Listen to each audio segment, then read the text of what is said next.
met, really good people to train with, good groups that makes you want to go for that little extra workout or look forward to the next one, because that has helped me so much. That Triathlon Show, episode 106.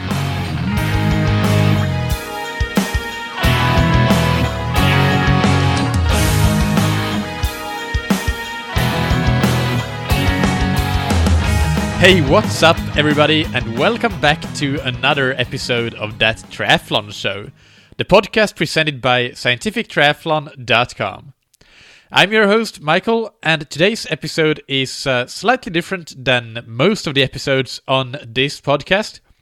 I interview my coach, André Campos, and my teammate, Katarina Larsson, on how and what it takes to go from an adult onset triathlete, starting as a 24-year-old, as Katarina did, and then becoming an age group European champion that she has become 3 times, both from the athletes and the coach's perspective. So that's something that I hope that you will find useful, and you'll see what goes into it, and maybe it will reduce some self-imposed limits that you have on yourself, because as we'll get into, Katarina did not have a swimming background. She isn't a special talent or anything, she says herself, so anybody can become really good, but it takes a few key things that we'll go into in the interview, and they'll both introduce themselves as well in the interview, so I'll leave that for then. But first, let's quickly thank our sponsors that bring you this episode twice per week. This episode is sponsored by Precision Hydration. Remember that all of you listeners can get your first box of Precision Hydration for free by using the discount code ThatTriathlonShow, all one word, all caps, on precisionhydration.com. And now is the time to start practicing your race strategy. If you have any sort of issues with a performance decline in long races, and especially hot races, maybe cramps, things like that, getting the electrolyte balance right, getting enough sodium for your sodium losses is critical. So take their free online sweat test that you'll find on their website to make sure that you get your especially tailored for you electrolyte drink strength. So again, that's precisionhydration.com. And a big warm welcome to new sponsor Stack that you can find on stackzero.com. That's all spelled out, and Stack is spelled S-T-A-C. They make the world's quietest indoor bike trainer with a trainer that does not touch your wheel. It uses magnets, so you have zero noise and zero tire wear. Listeners of That Triathlon Show can get 20% off when you use the discount code TTS20. And I personally use the Stack Zero myself, their power meter version. I decided to go with that trainer after a lot of obsessive compulsive research, as I usually do, reading, among other things, all of DC Rainmaker's bike trainer reviews. So I can certainly vouch for this myself.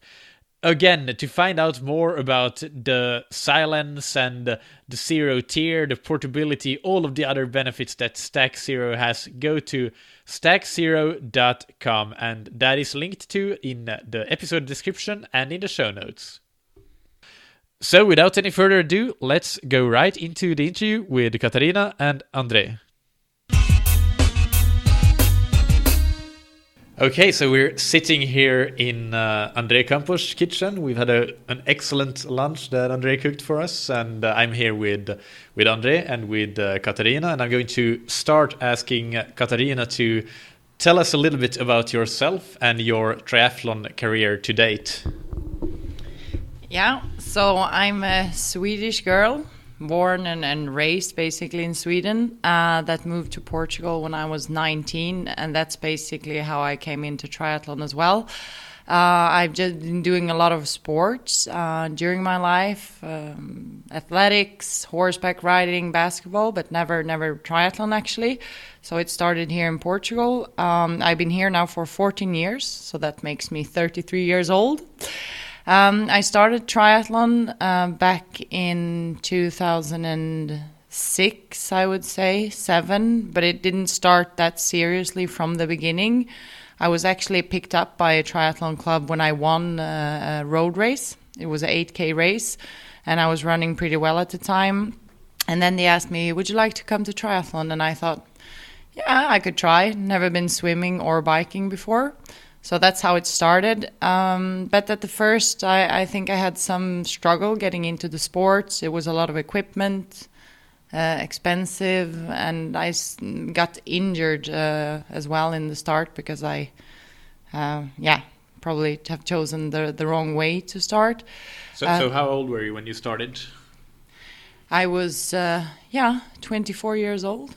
Yeah. Okay, go on. Yes, and basically then I got started to swim, and that's what I would say that my triathlon career took off when I started to swim with André.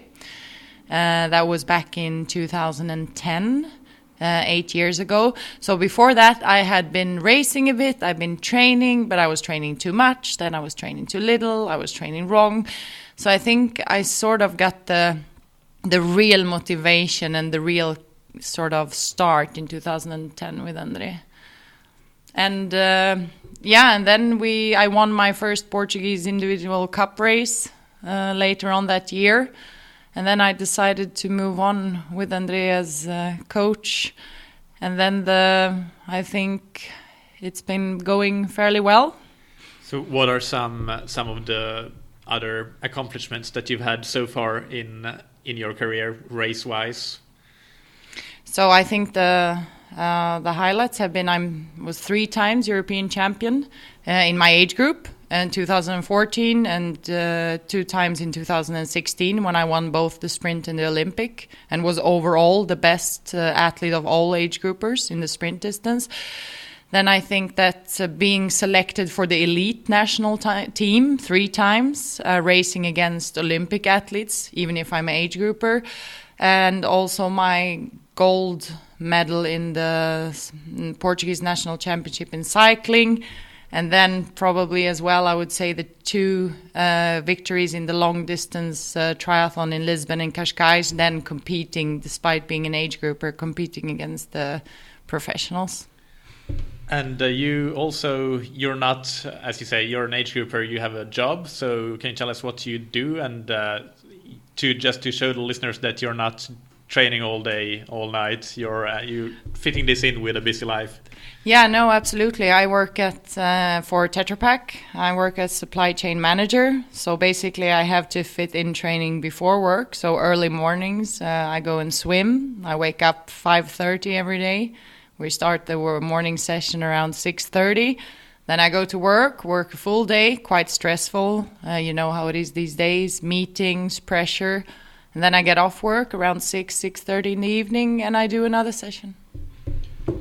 So, André, as Katarina just did, can you tell us a little bit about yourself and your triathlon career and also your coaching career specifically? Yeah, of course. Hi, everybody.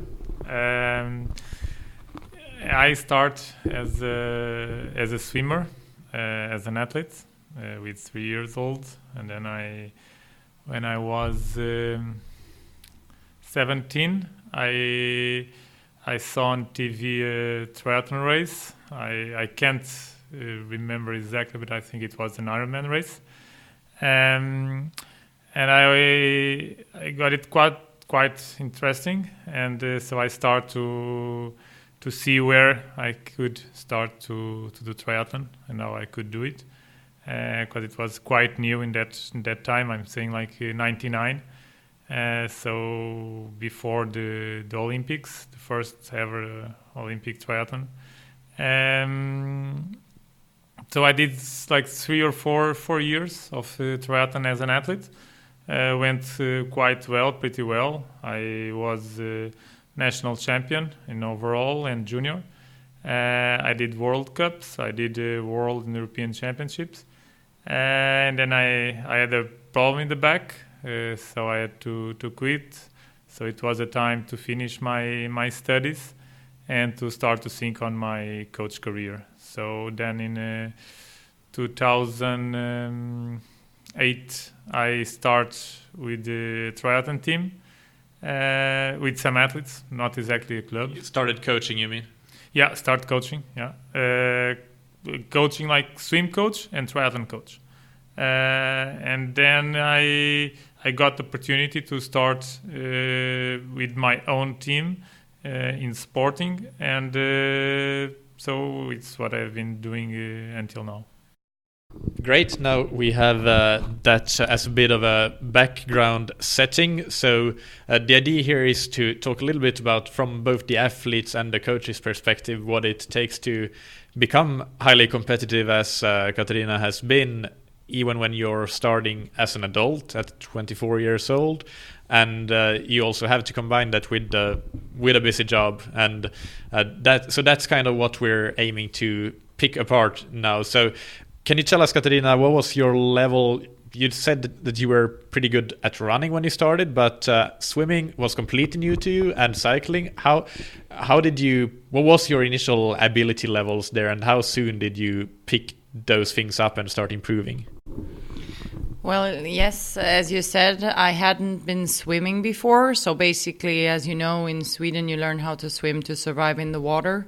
That was my level. So I know how to do freestyle. I thought I knew how to do butterfly, but probably not. So my level of swimming was really poor, I would say. I mean, I couldn't get through 1 kilometer of swimming. So I started really from basic level in swimming. The bike was as well 0. I had never been ridden a road bike before. Of course, I've been riding, to the stables as a kid and so on, but never had a real road bike. I think that I got into a quite good group in the beginning of the swim, and I started to swim pretty fast, if I recall, quite a lot of kilometers. Probably not as much focus on the technique as I would have wanted it to be. But I picked the swimming up relatively fast. My opinion about the biking, I started off with a really poor bicycle that was way too small, which was a mistake because I got back problems as well because of that. And that was basically to get the kilometers in, even though it has turned out that biking has been one of my strengths, like if you compare input, output. But I think that biking is something, as I've noticed throughout the years, the more years you train, it will come. You have to be quite patient with a bike and get the specific bike skills. Then, of course, it's the technique, which I was pretty bad at and still, I must admit, not my strength. And then the swim, which has always been throughout my triathlon career. And I think André will confirm that my biggest frustration, even though I shouldn't be too hard on myself, because I've managed as a 24-year-old to swim fairly okay, but yet always wanting more. And I mean, it's hard when you start at that age, but I should be, okay with what I've done. Yeah. So what times are you doing now? If you're doing a sprint or Olympic distance on the swim? How many minutes I do on the swim? Around, it depends a bit on the course, but maybe 10 minutes. Yeah. 10, I would say 10 minutes, yeah. And so you're doing like 100-meter intervals in 120, sub 120, depending a bit on the set? Yes. So maybe I should be happy with myself. Do you have any idea where you started that? Were you swimming slower than 2 minutes or 2:30 per 100, or do you have any idea about that?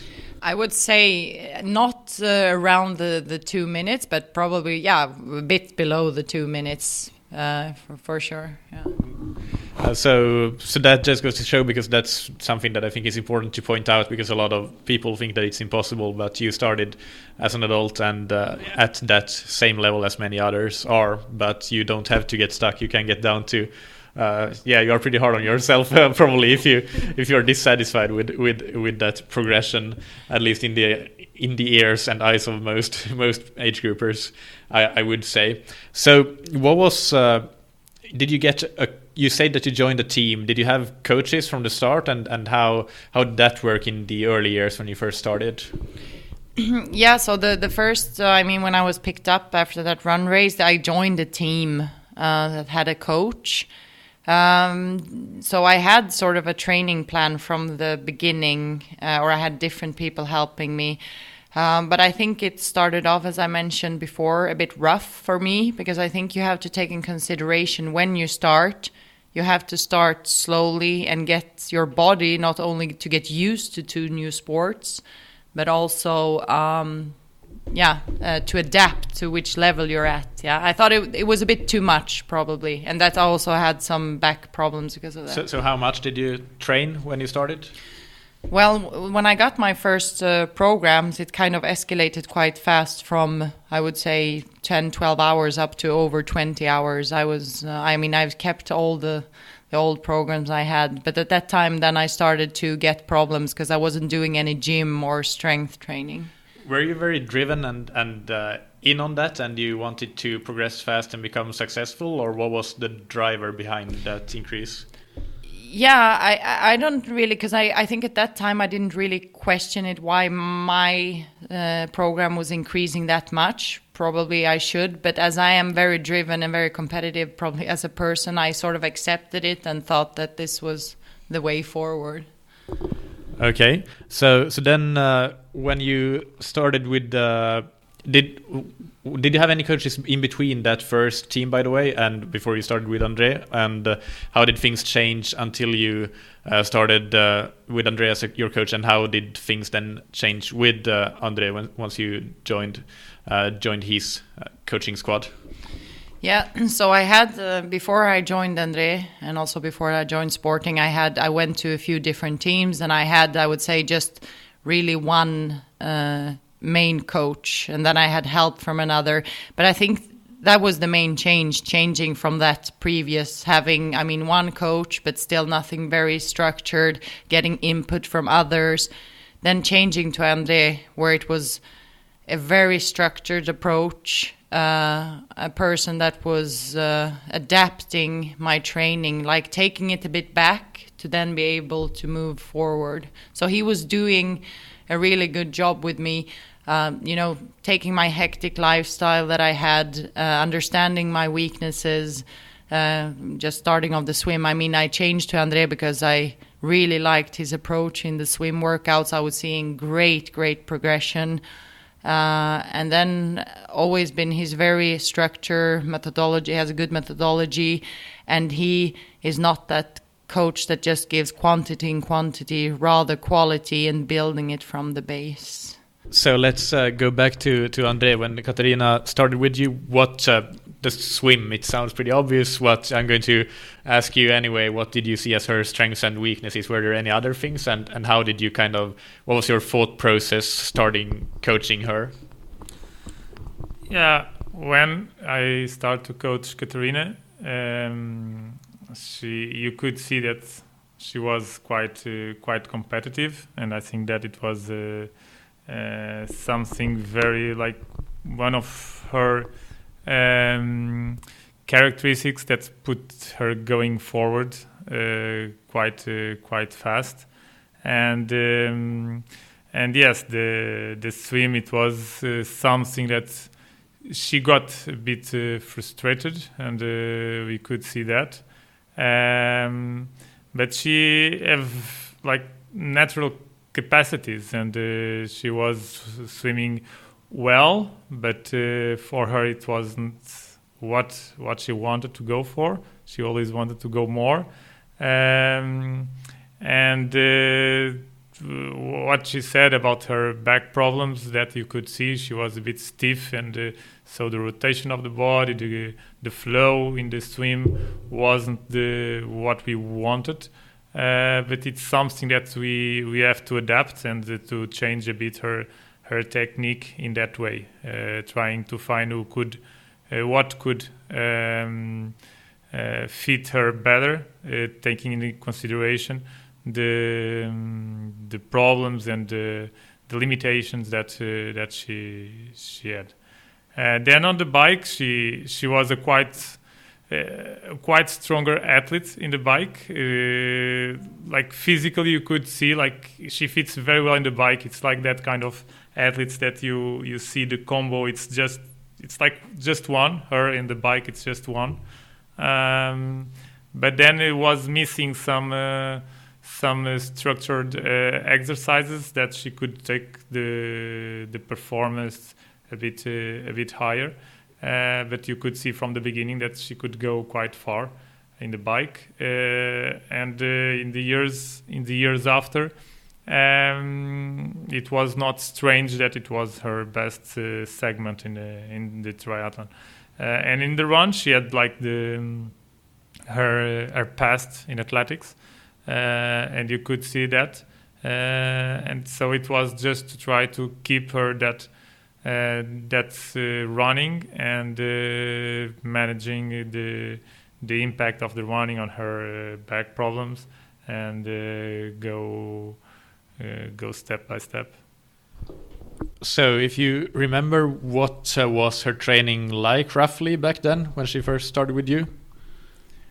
Well, she told me something about it, because I didn't. Well, no, I mean when you started doing her program, like what was kind of the weekly hours and split between the different disciplines? Okay. She starts more or less with 16, 17 hours a week. With this, we are already taking like a kind of 1 hour and 30 sessions of swim, more bike in the weekends. In the run, probably not more than 1 hour. And so basically it was with that we start. And how did the priorities, if they did, change over the years? Have things evolved somehow with the training, and have there been different periods where you have focused on different things and having different priorities?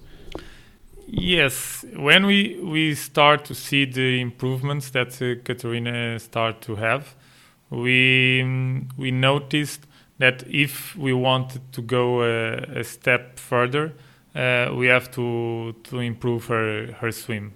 Because I think on that time, the bike and the run was going naturally very well, and the swim it was what we had to improve to get a step forward. And then it was periods that we focus a lot on the bike, because we noticed that she could even perform in just bike races. So it was periods that we just focused on the bike, and the run. It was a period that we start to focus a bit more just in the run, but that it's when we wanted to focus on a really like a time that we wanted to do on a half marathon or 10Ks, not regarding triathlon, that we focus a lot just on one segment, but more when we are talking about run or bike competitions, that we start to focus a bit more on one segment. Otherwise, it was more the swim when it was just regarding triathlon. Yes, the swim, it was when we focus when thinking about triathlon.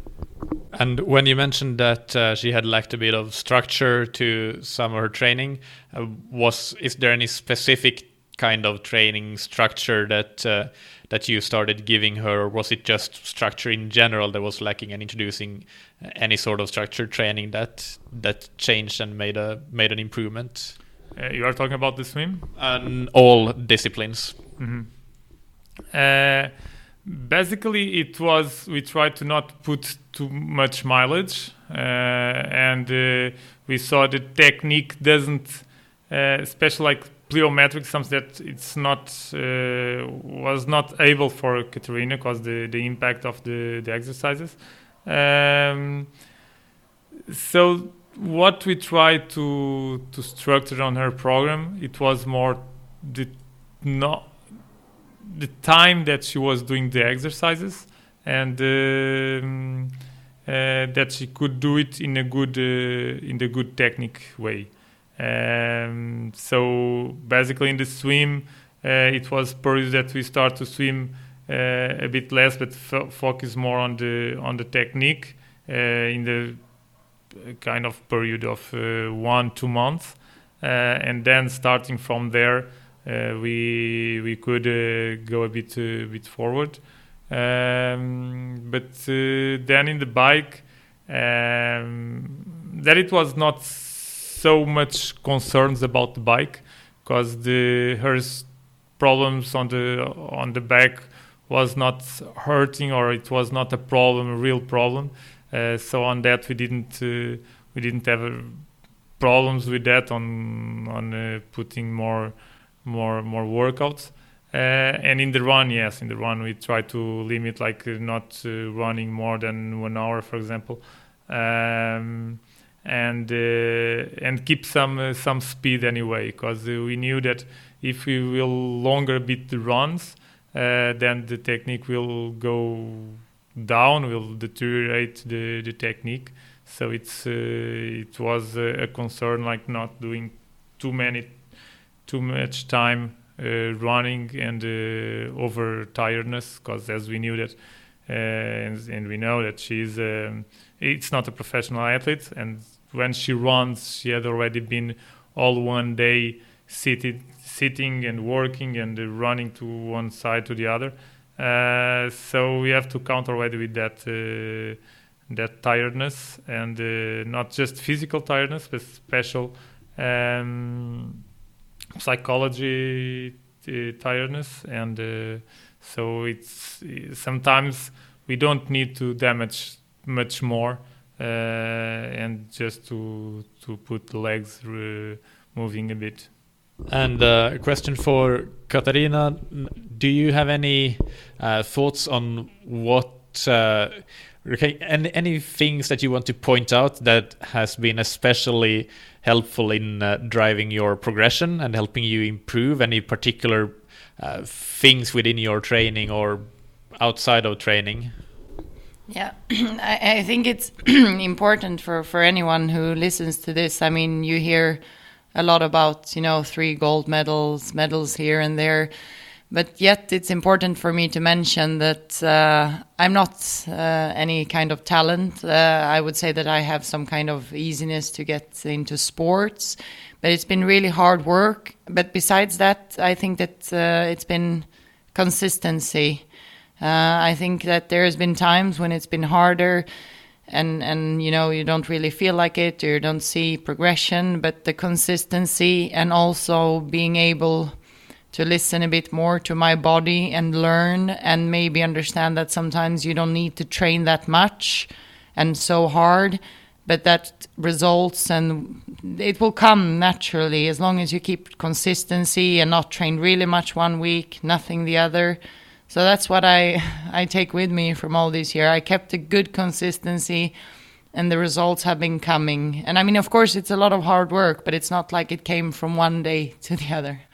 Yeah, and it's not consistency over 2 or 3 months. It's consistency over 10 or 11 years to your goals last summer from when you started. So that's a very good point. Do you have any tips regarding how to integrate training, because you train compared to a lot of age groupers quite a lot, so how do you integrate that and manage it with your life, your work and everything? Yeah, I think I always try to say to people, because they laugh at me when I tell my schedule of my life, it's a lifestyle, and it's something that I decided that I wanted to do. And of course, it's not easy waking up early and going late in the afternoon. But for me, what's been really crucial, I think it's to have a great team to train with. So you're motivated in the morning to wake up and go to the pool, and you have different kind of ages, levels. I think we have a really good, so that motivates me, drives me. And I mean, then of course I have as André said as well, a stressful job. So I try to always manage my tiredness, and sometimes I don't, and I overdo it a bit. But get really good people to train with, good groups that makes you want to go for that little extra workout or look forward to the next one, because that has helped me so much. I mean, of course, Andrea is a coach, but my teammates, and having same people around you, or a good friend, that does the same as you do. And question for André: what have been, if there have been any challenges or something that, any challenges regarding coaching Katarina that you want to point out? That's a hard question in terms that you are putting me in a difficult situation. No, It doesn't have to be that she's difficult or anything. It can be just things that you have struggled with how do I plan this for her. I understood. I was just joking. Katarina, it's what she have as an athlete, what she have as the best can be the worst on her.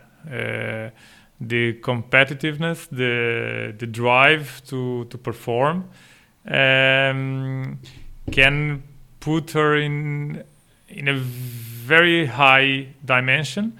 But then, if it's something that she can't control and that she can't handle, she beats the wall.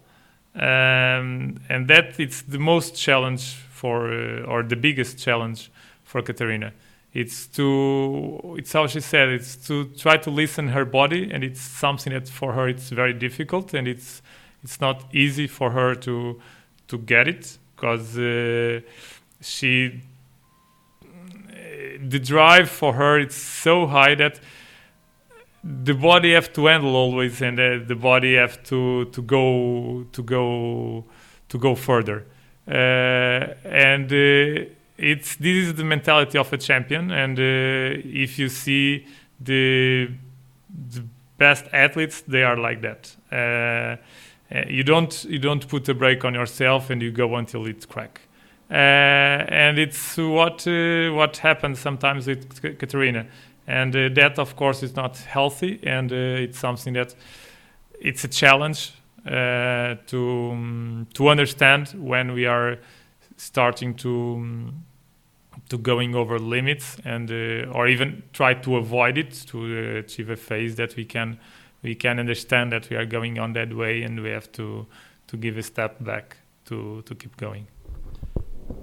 And from this case study, and for the audience, which is people like Katarina that have full-time jobs and maybe families, and they try to mix triathlon with all of this, what would you say that they should take away, and what are the most important things from them to learn from this, that everything that we talked about today? Yeah, of course, someone that does triathlon, I think it's already someone that really likes sports and takes it almost as a lifestyle, and it's a person that usually wants to do more, and to have good results, and to perform, and to improve every day. So that is the type of people that does triathlon. So we have to be very careful, and one of the most important thing that we have to have in consideration, it's that they are doing triathlon, but they have to do it for joy, and it's something that they have to take pleasure, and it's a plus on their lives. Don't have to be a minus or a sacrifice, because if it's in that way, I think the people should rethink about it and understand why they are doing triathlon. And so I think managing time with family, with their friends, with their jobs, I think that is the most important, and to be organized and knowing from the beginning, okay, this is the time that I have to train, and so they can balance with all their own life, and then listen the body, of course. Like we're already, because when we train, it's not just the stress that we do on our body training, but it's all the stress around, the physical stress, moving from one side to the other, taking the children to the school, picking them up, or the psychological problems and difficulties that people could have with their jobs and so on. So I think the most important is that people can listen to their body, understand what they really can do, the time that they have to train, and to have it to do it for joy and to not just to perform or achieve a result. I think all the process that you take when you are training, it's the most important. It's where you will have more pleasure in all of this. Because sometimes you can achieve a great result, but if all the process, if all that months that you have been preparing for that race weren't pleasant and that you didn't take, that result will maybe last 1 week, some days, that you achieve that goal and you are very happy and so on, but you don't taste it for a long time. If the process it was something that you really took some pleasure with it, even if the result it's not the best that you thought that you could do it, I think you will take for the future. It's all the process that you did, and that you'll be thankful and proud of it. So I think it's basically that you understand what you are doing and that you try to have fun with it. Okay, do any of you guys have anything else to add, or shall we move on to the rapid fire questions? Nothing to add. Let's move on. And Katarina, you said that you don't have an answer to the first one, so I'm just going to ask that of André, and that is, what's your favorite book, blog, or resource related to triathlon? Well, I don't have a favorite book or blog or so on, but I have some that I think it's important, and I think one that it was important for me as a coach and as a person. It was Life of P. I think it was important in terms of perseverance and social communication or intelligence, like social intelligence, and trying to relative the things that happens every day. So the relativeness, and so I would say that. Then I have some coaches that I take as mentors, and it's funny because it's not regarding endurance or triathlon, but I like to follow Stuart McMillan. It's a sprint coach, and Brett Bartholomew, that is strengthening and condition coaching, and I think they write quite well, and they always give good tips regarding coaching. And what's your favorite piece of gear or equipment, Katarina? Oh, my Boardman time trial bike. André, do you have anything? Yeah, on that I don't have nothing special, no. And Katarina, what do you wish you had known or wish you had done differently at some point in your career? Well, this one is for my father. Dad, you should have put me swimming when I was 8. André, do you have anything? What I would do differently,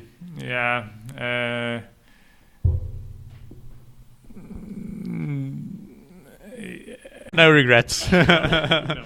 Okay, excellent. Well, thank you both of you for coming on. It's been really fun talking and learning more. I haven't known all of this. I've just heard fragments previously, so it's good to get the good full story, and I think they will be very useful as a case study for listeners to hear from an age grouper, and not maybe from coaches or professional athletes or coaches that coach just professional athletes. So this makes it more relatable, I hope. And so thank you very much for coming on. Thank you. Thank you. All right, so I really hope that you enjoyed that interview a lot and got a lot of inspiration out of it. And I must say that I personally was really inspirational for me to listen. I knew kind of the rough outline of the story, but I haven't really talked with either Katarina or André about the details of it. So diving deep into it was absolutely fantastic and very, very, very inspirational. It's kind of makes you motivated for the next 6, 7, 8 years, whatever it takes to become to reach your goals. And for me, as well as for anybody listening, realize that it is a long-term process, and even if your goal isn't to win major events, the principles still apply, whatever your goals really are. You need consistency over a long period of time. That's absolutely key, as we went into. And you need focus, structure, and a lot of hard work. But very importantly, you need to have that enjoyment in the process that André especially talked a lot about towards the end of the interview. So I think that was a really, really important takeaway as well. And finally, I want to say that you don't need to be a talent in any of the disciplines to become very, very good, and Katarina is proof of that. There are a lot of others.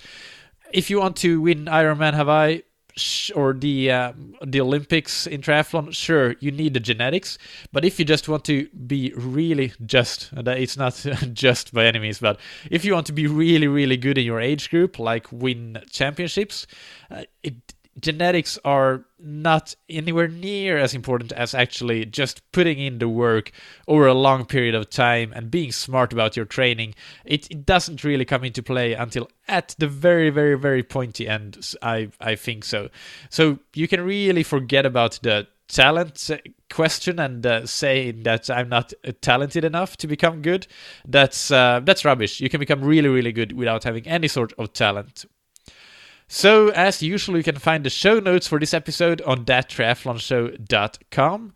And in the next episode, which will be released on Monday as usual, I interview, except for the beginner tips, of course, tune in on Fridays for those. But on Monday, in the main That Triathlon Show interview, I have a return of one of the all-time favorites of the podcast, Jerry Rodriguez, triathlon swim coach extraordinaire, and he's back to talk about structured swim training and a lot of mistakes that age groupers make with structuring their training and having the right swim training prescription. So that's a doozy for sure. I look forward to bringing you that. Jerry is, as I say, he's really amazing with the way he distills his knowledge to the listeners. In the meantime, if you find this show valuable and you enjoy it, would you please help me spread the word and make it grow by taking 2 quick minutes to rate and review it on iTunes or on other podcast apps that you might use that have rate and review functions. And please don't just think that a lot of others will probably do it, so I don't need to. I can tell you that it is really a small trickle of people that do it. So every single rating and review counts a lot. Please make it be yours.